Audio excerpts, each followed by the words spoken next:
warahmatullahi wabarakatuh. Salam sejahtera untuk kita semua. Semoga kita dalam keadaan sehat walafiat. Saat ini kita akan belajar terkait tentang konservasi tanah dan air, di mana materi untuk konservasi tanah dan air yang ditulis oleh Bapak Profesor Irwan Sutibanu MSI. Beliau selaku profesor dari jurusan Ilmu Tanah Fakultas Pertanian Universitas Lampung. Selanjutnya kita akan belajar terkait tentang faktor-faktor pengaruh erosi. Jadi teman-teman di sini akan belajar apa sih sebenarnya faktor-faktor yang mempengaruhi erosi. Di sini kita akan belajar apa sih sebenarnya proses erosi. Jadi proses erosi menurut Arsyad 2006 terdapat dua kombinasi dari subproses erosi. Yang pertama yaitu adalah penghancuran struktur tanah oleh energi tumbukan dari butiran hujan, di mana butiran hujan setelah menumbuk struktur tanah akan menjadi butiran-butiran primer dan terjadinya pemindahan pengangkutan butiran primer oleh percikan air hujan. Kemudian untuk subproses yang kedua yaitu adalah perendaman oleh air tergenang yang menyebabkan tanah terdispersi atau tanah yang sudah hancur gitu kan ya, dan pengangkutan butiran tanah oleh air yang mengalir di permukaan tanah. Itu adalah dua proses erosi menurut Arsyad 2006. Selanjutnya yaitu adalah kalau kita sudah melihat dari pengertian proses erosi menurut Arsyad, di sini kita akan merangkum terkait tentang terjadinya erosi, di mana butir-butir tanah yang lepas ini diakibatkan karena penghancuran dari struktur tanah yang diakibatkan oleh tumbukan butiran hujan, dan yang lainnya yaitu adalah terjadinya perendaman oleh air yang tergenang sehingga tanah tersebut terdispersi. Ini yang mengakibatkan butiran-butiran tanah menjadi lepas. Kemudian selain tanah tererosi, selain dari butiran tanah terlepas, di sini juga kita melihat dari kapasitas angkutan air. Nah, kapasitas dari angkutan air itu terdapat dari dua pengertian, di mana pemindahan butiran primer oleh percikan air hujan dan pengangkutan butiran tanah oleh air mengalir. Di mana nilai DH ditambah dengan DI apabila lebih besar ataupun dari TH ditambah dengan TI itu lebih besar, maka tanah tersebut tererosi atau terdispersi. Nah, ini besaran erosi jika nilai DH dan DI itu lebih besar dari TH plus TI, maka besaran erosi ini DH plus DI, artinya hanya sebagian tanah saja yang terdispersi atau terangkut ke tempat lain.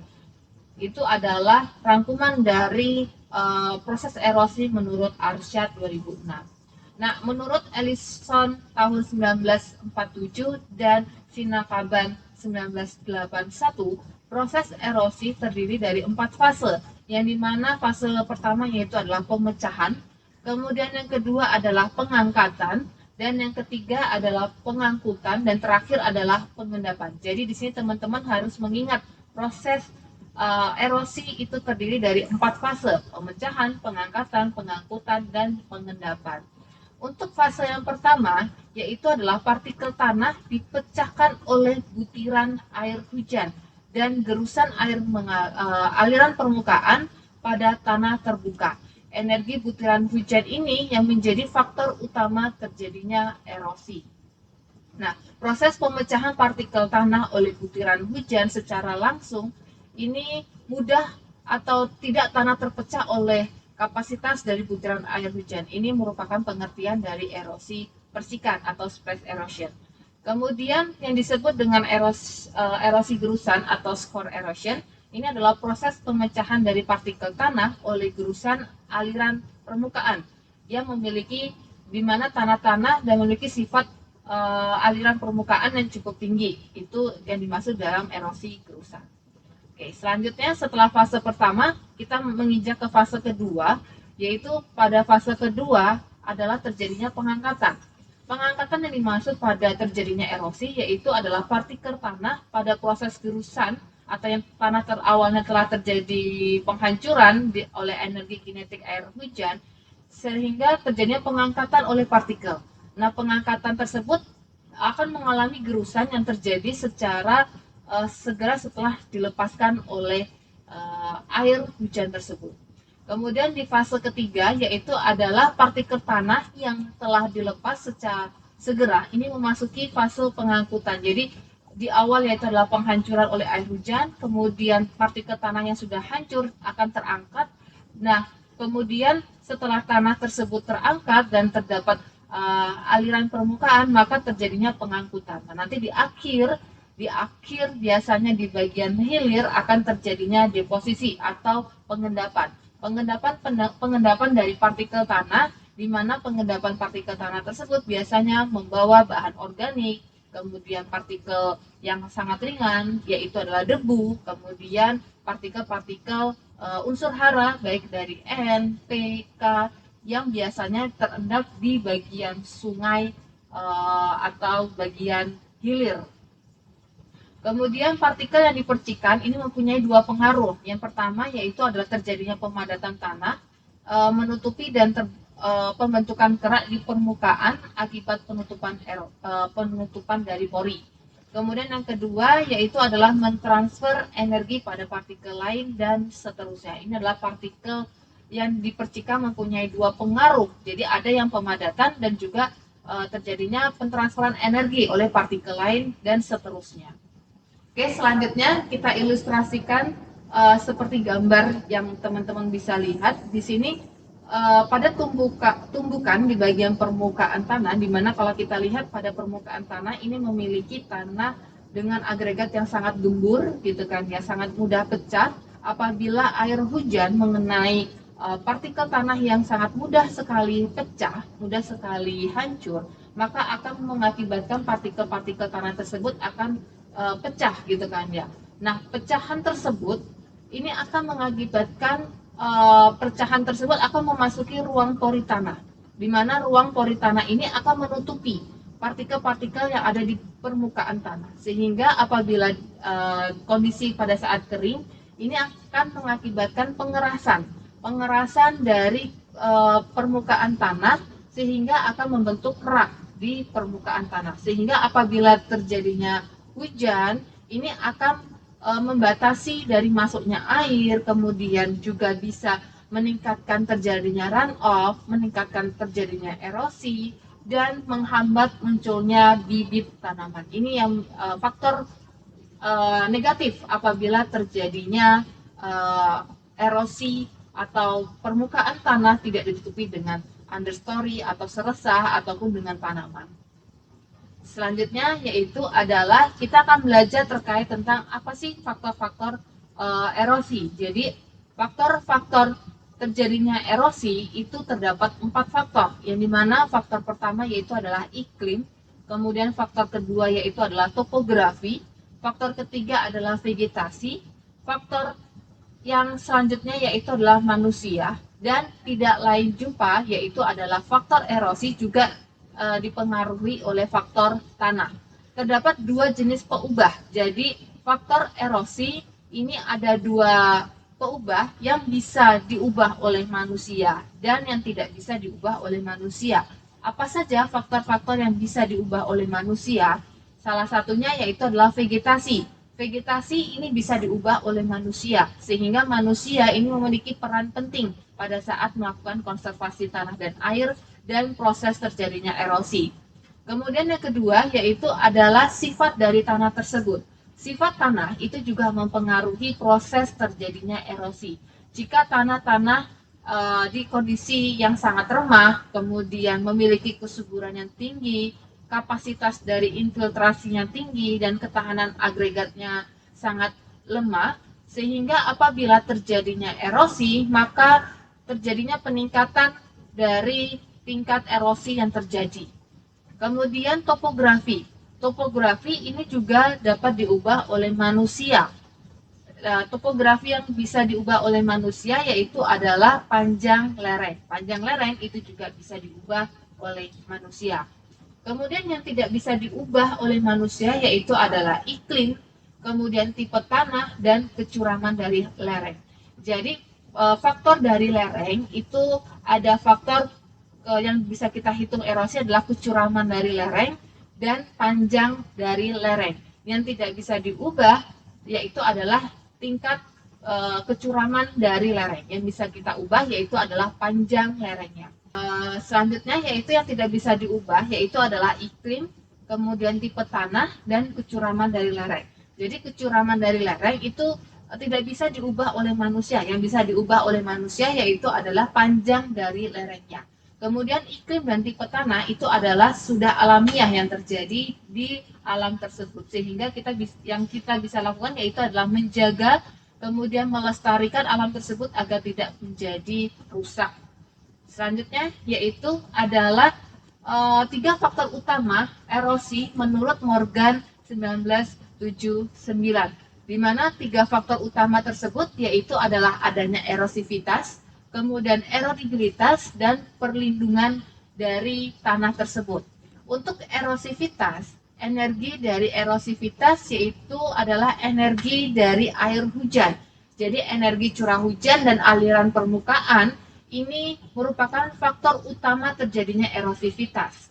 Kemudian untuk erodibilitas yaitu adalah kepekaan tanah terhadap tingkat erosi. Kepekaan tanah hancur, kemudian kepekaan tanah tersebut terkikis oleh aliran permukaan. Nah, untuk kepekaan tanah itu dipengaruhi oleh 3 komponen, yaitu adalah sifat fisik, sifat kimia, dan sifat biologi tanah. Selanjutnya yaitu adalah perlindungan. Nah, perlindungan ini yang kita maksud yaitu adalah tindakan-tindakan terhadap tanah dan vegetasi. Di mana dalam maksud perlindungan ini adalah bagaimana upaya kita melindungi tanah agar tidak terjadinya erosi. Salah satunya adalah kita bisa menanami dengan tanaman understory, kemudian kita tidak membuang seresah yang berlebihan sehingga seresah tersebut bisa melindungi tanah agar tidak terjadinya percikan secara langsung oleh air hujan, kemudian bisa meningkatkan intersepsi air hujan. Itu adalah 3 faktor utama terjadinya erosi menurut Morgan pada tahun 1979.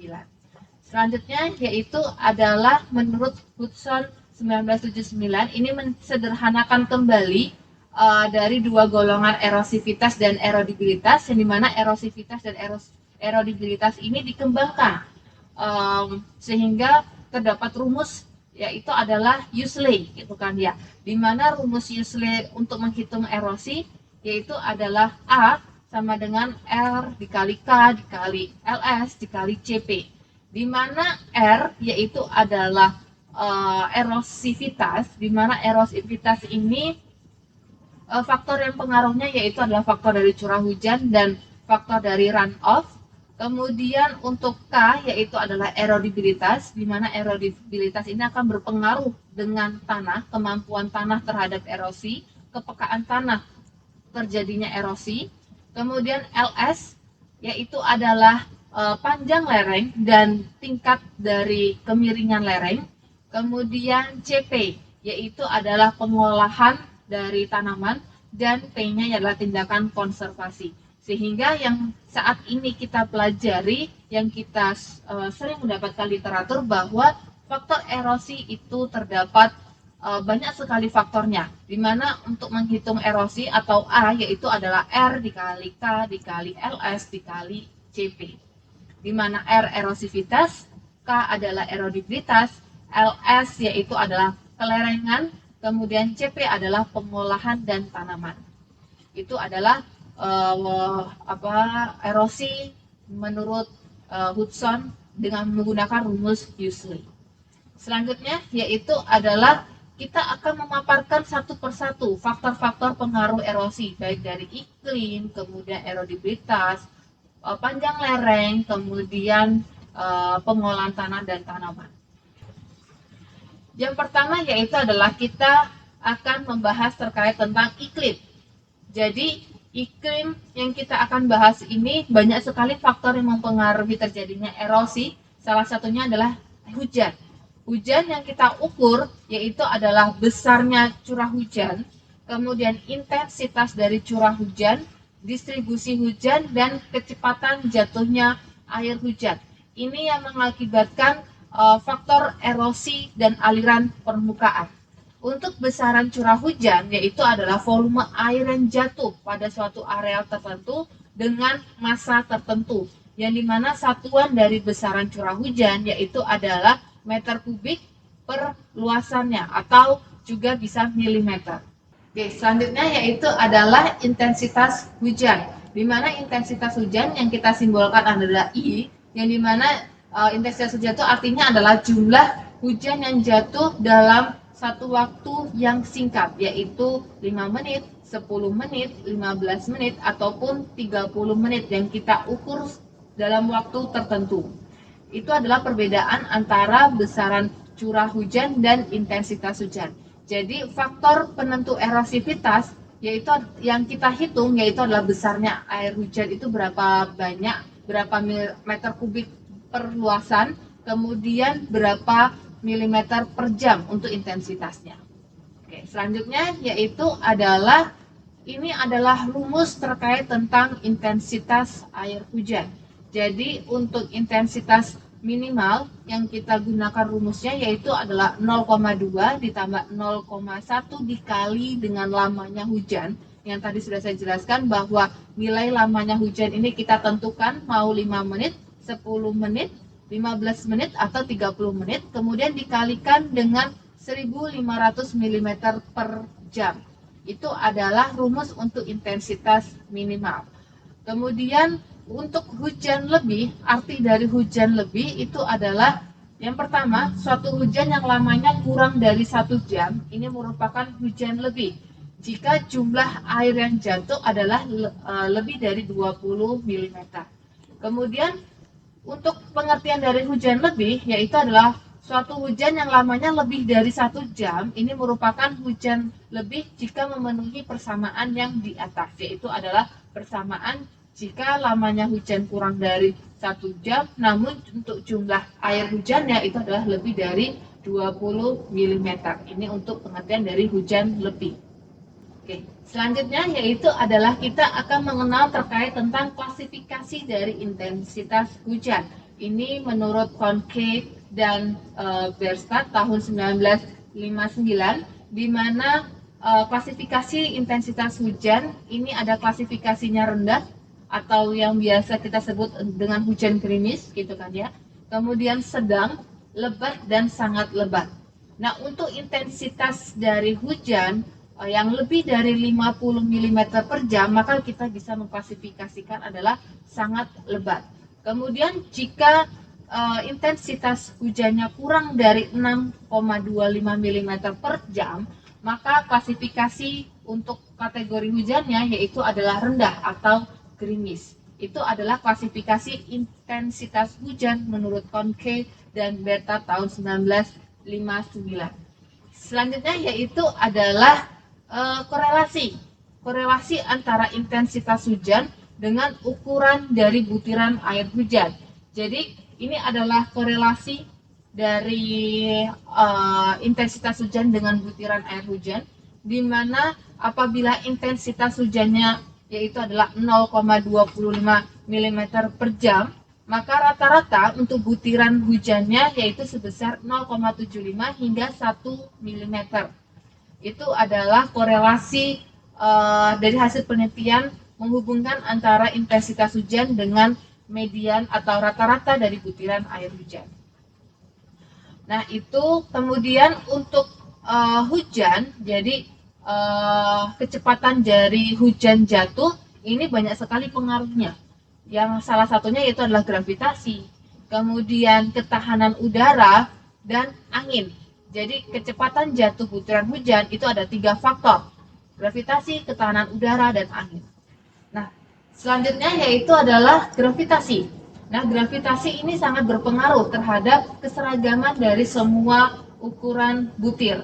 Kemudian ketahanan udara itu juga sangat berpengaruh. Jadi semakin besar dari ketahanan udara, maka semakin kecil dari ukuran butir, sehingga kecepatan dari hujan jatuh semakin kecil dan permukaan jenisnya semakin besar. Itu untuk ketahanan udara. Kemudian angin. Jadi semakin cepat angin, maka semakin cepat juga air hujan tersebut jatuh, sehingga mengakibatkan energi kinetik dari air hujan untuk menghancurkan butiran partikel tanah itu juga pun semakin tinggi.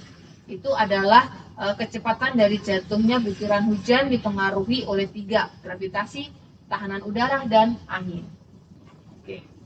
Selanjutnya yaitu adalah apabila intensitas air hujan tinggi, kemudian besaran dari air hujan tinggi, ini mengakibatkan terjadinya limpasan permukaan. Untuk limpasan permukaan ini akan mengakibatkan terangkutlah tanah-tanah yang mudah hancur tersebut dan mengendaplah di bagian hilir, akan memenuhi bagian sungai sehingga terdapat sedimentasi yang cukup tinggi. Sehingga kesuburan tanah yang di bagian hulu yang terjadinya erosi akan berkurang. Hal itu terjadi berbeda dengan yang di bagian bawah. Gambar di bagian bawah apabila di bagian permukaan tanah terdapat selesah.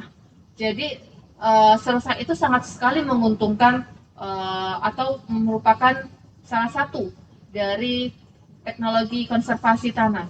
Selesah ini bisa memperkecil terjadinya energi kinetik langsung bertumpuk ke tanah sehingga tidak mudah hancur tanah tersebut. Sehingga apabila terjadinya percikan air hujan akan mengurangi energi kinetik air hujan dan akan meningkatkan intersepsi air hujan.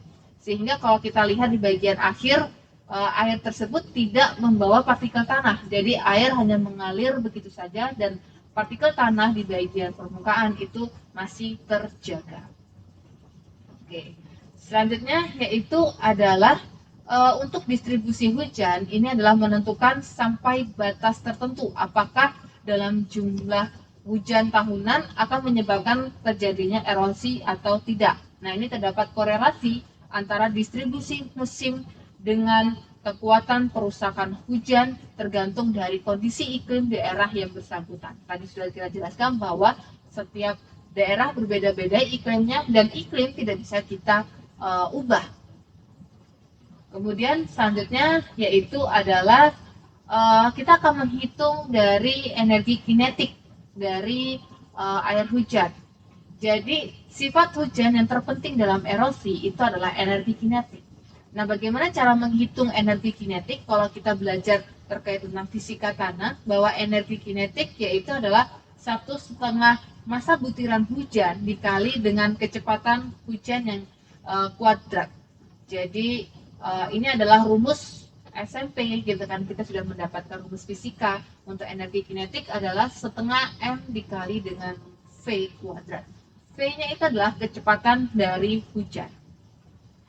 Oke, kemudian selanjutnya adalah interaksi energi kinetik hujan. Ini menurut rumus Wiesmeyer and Smith tahun 1958, di mana untuk menghitung intensitas hujan itu awalnya kita harus menghitung terlebih dahulu energi kinetiknya. Energi kinetik menurut Wiesmeyer and Smith rumusnya yaitu ada 210 ditambah 89 log I, di mana log I-nya tersebut adalah intensitas hujan. Itu adalah untuk menghitung intensitas hujan. Selanjutnya setelah kita mendapatkan energi kinetik, kemudian kita mendapatkan intensitas hujan, baru kita bisa menghitung nilai interaksi energi pada intensitas maksimum selama 30 menit per indeks potensial erosi hujan. Di mana untuk EI30 rumusnya adalah energi kinetik dikalikan dengan intensitas maksimum 30 menit dikalikan dengan 10 pangkat min 2. Ini adalah rumus untuk menghitung erosivitas atau kemampuan air hujan mengakibatkan terjadinya erosi. Oke, selanjutnya yaitu adalah pendugaan nilai indeks erosi hujan bulanan menurut Bowles tahun 1978, di mana pendugaan dari indeks erosi hujan bulanan rumusnya adalah 6,119 dikali dengan curah hujan rata-rata bulanan, ini dipangkat 1,21, kemudian dikali dengan jumlah hari hujan rata-rata bulanan, ini pangkat min 0,47, kemudian dikalikan dengan curah hujan maksimum selama 24 jam dalam bulan bersangkutan, ini dipangkat 0,53. Ini merupakan pendugaan dari indeks erosi hujan bulanan. Untuk mengetahui indeks erosi hujan atau kita singkat EI30, ini merupakan pengukuran atau indeks kemampuan dari suatu hujan yang menimbulkan erosi, atau dengan kata lain merupakan pengukuran dari erosivitas hujan. Jadi rumus dari erosi ini kan RKLSCP. R yang kita hitung bisa menggunakan rumus Boles atau menurut Wismeyer. Selanjutnya yaitu adalah erosivitas. Jadi mungkin teman-teman akan bertanya-tanya, apa sih sebenarnya erosivitas? Jadi erosivitas yaitu adalah kemampuan air hujan mengakibatkan terjadinya erosi. Nah, ini ditentukan oleh apa?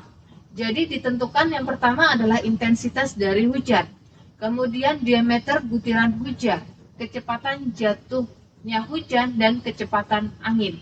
Jadi 4 faktor ini yaitu adalah intensitas hujan, diameter butir hujan, jatuh butiran hujan, dan kecepatan angin itu merupakan faktor ditentukannya adalah faktor erosivitas.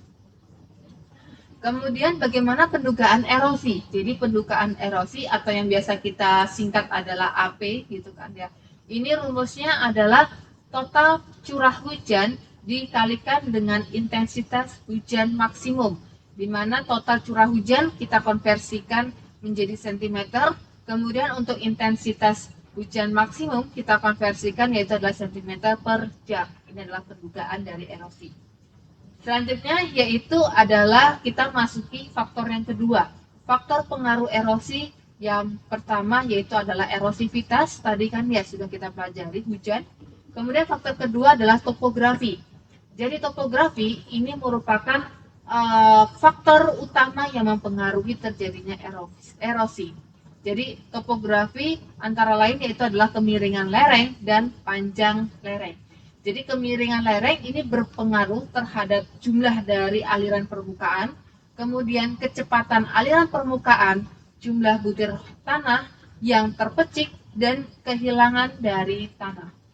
Jadi di sini apabila lerengnya curam, maka mengakibatkan aliran permukaan akan meningkat, sehingga meningkatnya aliran permukaan akan mengakibatkan tingginya dari energi angkutan partikel tanah gitu kan ya. Kemudian kalau misalkan lereng tersebut curam, maka jumlah dari butiran tanah yang terpecik oleh air dan dibawa oleh air hujan itu juga pun akan meningkat. Sehingga jika kemiringan lereng 2 kali lebih curam, maka tingkat erosinya akan 2 sampai 2,5 lebih tinggi dibandingkan dengan lereng sebelumnya. Ini adalah pengaruh dari topografi. Selanjutnya yaitu adalah hubungan dari kemiringan lereng dan erosi. Ini menurut Zik tahun 1940. Jadi bagaimana menghitung atau menghubungkan antara kemiringan lereng dengan erosi? Ada yang menurut Zik tahun 1940 dan ada menurut Woodruff dan Witt tahun 1942. Di mana rumus tersebut berbeda-beda. Untuk kecuraman lereng yang lebih dari 8%, kita menggunakan rumus yang Zik 1940, di mana nilai berat tanah yang tererosi atau berat tanah yang terangkut ini yaitu adalah nilai C dikali dengan kemiringan lereng dipangkatkan oleh konstanta dari kemiringan lereng. Itu untuk yang lereng lebih dari 8%. Namun bagaimana jika lereng tersebut kurang dari 8%? Jadi kita menggunakan rumus Woodruff dan Witt tahun 1942. Rumusnya yaitu adalah besarnya A ditambah dengan B dikali S pangkat 1,49, di mana A dan B yaitu adalah konstanta dan S yaitu adalah kemiringan dari lereng. Sehingga kalau kita lihat, kita bisa menghitung berapa sih tanah atau memprediksikan berapa berat tanah yang tererosi atau yang terangkut dari menggunakan rumus Zik ataupun menurut Woodruff dan Witt. Selanjutnya yaitu adalah panjang lereng. Jadi tadi kita sudah belajar terkait tentang tingkat kelerengan. Selanjutnya adalah panjang lereng. Jadi panjang lereng ini berpengaruh terhadap jumlah dari aliran permukaan, kecepatan aliran permukaan, dan pertambahan erosi total. Jadi panjang lereng ini banyak sekali faktor lainnya gitu kan. Jadi selain dari jumlah akan berpengaruh terhadap jumlah aliran permukaan, kecepatan aliran permukaan dan pertambahan erosi total, faktor lainnya yaitu adalah banyak sekali. Bentukan dari lereng juga berpengaruh. Jadi bentuk konfigurasi lereng baik dari lereng cembung, lereng cekung itu juga berpengaruh dari kondisi dari panjang lereng. Nah, bagaimana cara menghitung dari panjang lereng? Jadi, panjang lereng ini dihitung mulai dari titik awal aliran permukaan, gitu kan. Kemudian sampai ke titik di mana air tersebut masuk ke sungai.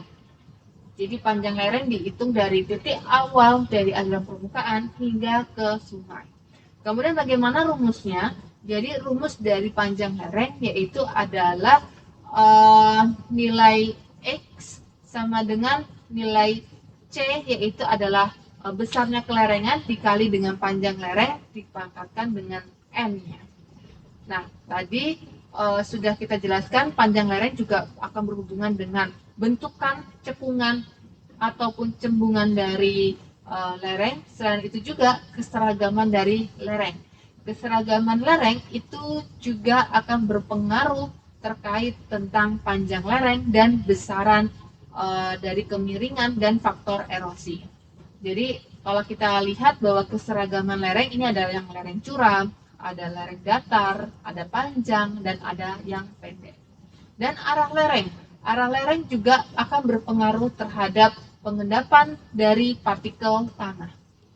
Oke, selanjutnya yaitu adalah pengaruh panjang lereng terhadap besaran erosi dari tanah menurut Thomson tahun 1957, di mana panjang lereng 2 kali lipat ini akan mengakibatkan jumlah erosi total akan semakin tinggi. Kita lihat di bagian gambar ini, kalau kita lihat bahwa lereng yang bagian panjang itu akan berdampak dengan berapa total ton per hektar tanah yang terjadinya erosi. Jumlahnya adalah lebih besar dari lereng yang kecil.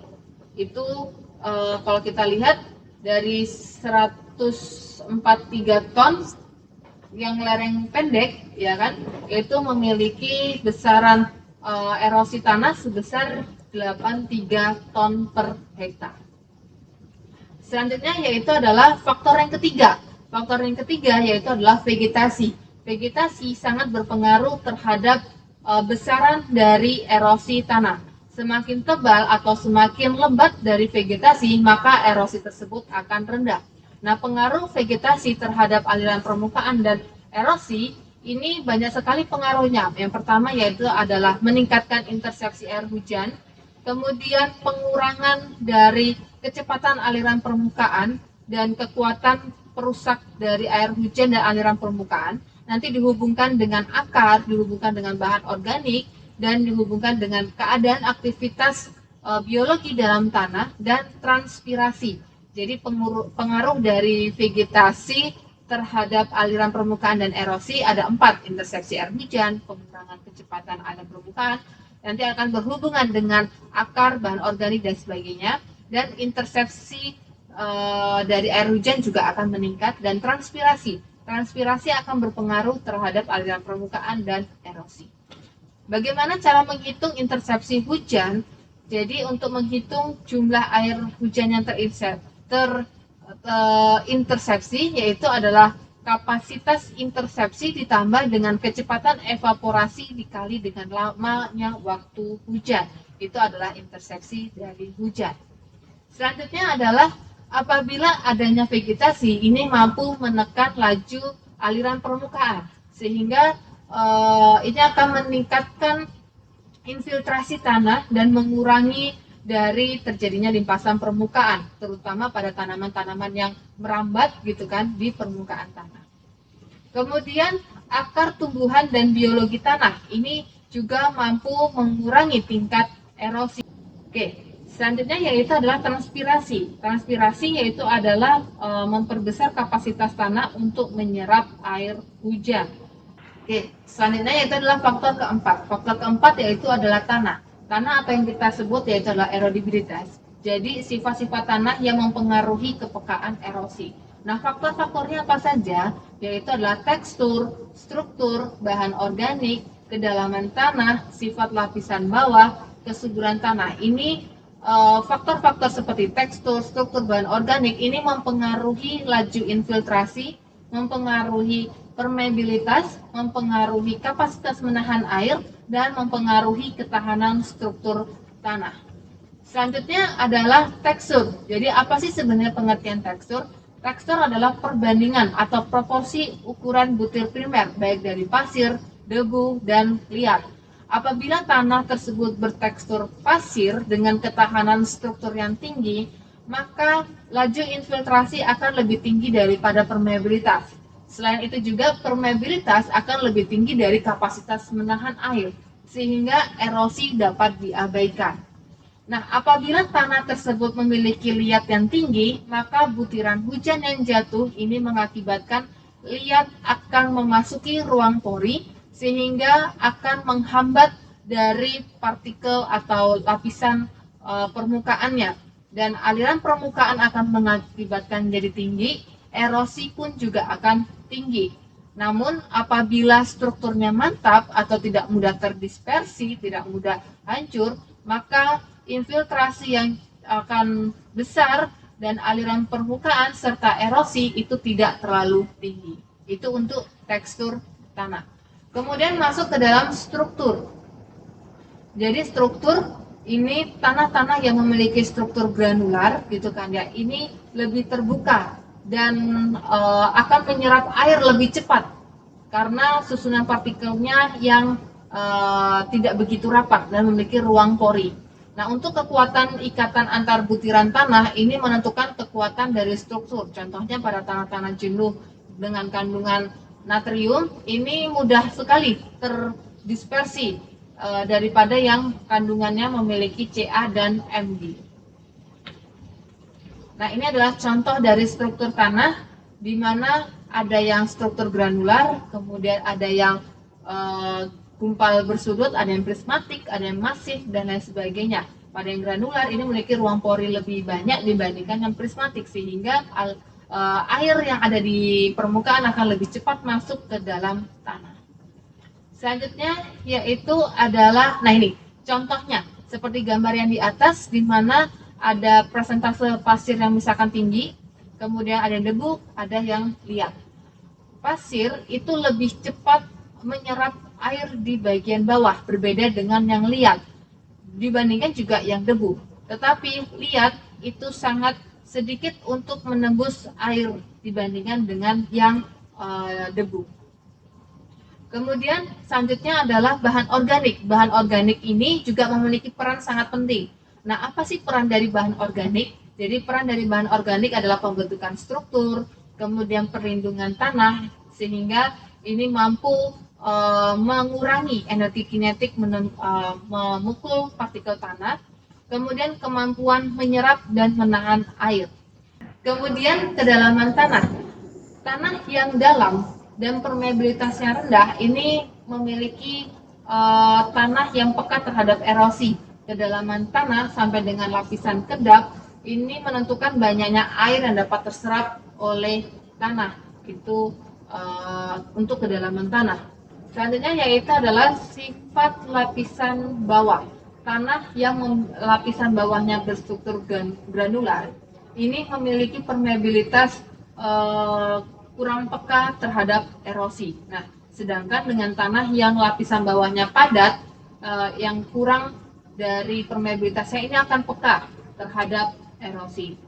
Selanjutnya yaitu adalah kesuburan tanah. Jadi kesuburan tanah ini sangat berpengaruh sekali terhadap erosi. Jadi kandungan bahan organik yang tinggi ini mengakibatkan nilai infiltrasi yang tinggi. Karena apa? Karena ruang pori di dalam tanah itu pun juga tinggi, sehingga untuk erosinya akan rendah. Itu adalah faktor dari tanah. Selanjutnya yaitu adalah faktor terakhir adalah manusia. Jadi manusia itu juga mempengaruhi terjadinya erosi. Nah, jadi manusia sangat menentukan tingkat kerusakan dari tanahnya. Nah, apa saja aktivitas dari manusia yang mempengaruhi tingkat kerusakan tanah, yang pertama adalah luas usaha tani, kemudian yang kedua adalah sistem penguasaan dari tanah, yang ketiga adalah status penguasaan dari tanah, yang keempat adalah penguasaan dari teknologi, kelima adalah pendapatan usaha tani. Ini adalah faktor yang mempengaruhi terjadinya erosi. Selanjutnya adalah bagaimana cara menentukan titik kontur. Jadi kalau kita lihat di sini penentuan dari titik kontur, kita bisa menggunakan bingkai A, di mana bingkai A itu di bagian tengahnya itu kita beri bandul gitu kan, agar dia sejajar sehingga kita bisa menentukan kemiringan dari suatu lereng, kemudian penentuan dari titik kontur, sehingga penentuan titik kontur ini kita bisa mengurangi dari panjang lereng dari suatu lahan. Selanjutnya yaitu kalau kita ilustrasikan seperti ini. Jadi untuk penentuan garis kontur kita menggunakan bidang A, di mana bidang A kita di bagian tengah itu diberi bandul, ya kan? Itu bisa melihat tinggi rendahnya dari permukaan, mana yang dia sejajar, mana yang tidak. Oke, ini adalah kita materi terkait tentang faktor-faktor erosi. Banyak sekali yang bisa kita pelajari terkait tentang faktor erosi, yaitu adalah apa sih sebenarnya faktor-faktor erosi, baik dari erosivitas, baik dari erodibilitas, kemudian panjang lereng, kemudian kemiringan tanaman, dan juga pengolahan tanah. Pengolahan tanah ini dipengaruhi oleh faktor manusia untuk menentukan dari besarnya erosi tanah.